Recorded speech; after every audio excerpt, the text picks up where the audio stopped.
விதி 4. ஸோ இப்போ வந்து பார்த்திங்கன்னா, புதிதாக சிக்கிம் 1975 இந்தியாவுடன் இணைக்கப்பட்டது அப்படின்றத பார்த்தோம். அது மாதிரி இணைக்கும்போது வந்து பார்த்திங்கன்னா, ஆர்டிக்கல் 1ல் வந்து ஒரு மாற்றம் நடைபெற்றிருக்கும்.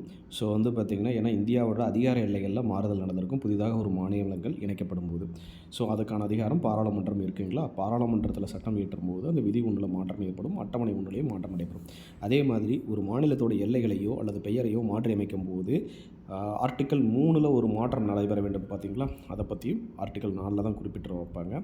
ஸோ ஆர்டிக்கல் 2 மற்றும் 3 பின்பற்றி சட்டங்கள் இயற்றும்போது அரசியலமைப்பின் 1வது மற்றும் 4வது அட்டவணைகள் திருத்தப்படப்படுகின்றன என்பதை குறிக்கிறது தான் வந்து பார்த்திங்கன்னா ஆர்டிக்கல் 4. உதாரணத்துக்கு 2014ஆம் ஆண்டு ஆந்திர பிரதேஷ் வந்து பார்த்திங்கன்னா பிரிக்கப்பட்டு வந்து பார்த்திங்கன்னா தெலுங்கானான்னு ஒரு மாநிலம் உருவாக்கப்பட்டதில்ல. ஸோ அப்போ வந்து பார்த்திங்கன்னா அந்த ஆர்டிக்கல் 3ல் அது ரிஃப்ளெக்ட் ஆகிருக்கும். ஸோ இந்த மாதிரி விஷயங்கள் வந்து ஆர்டிக்கல் 4ல் சொல்லப்பட்டிருக்கும். நன்றி.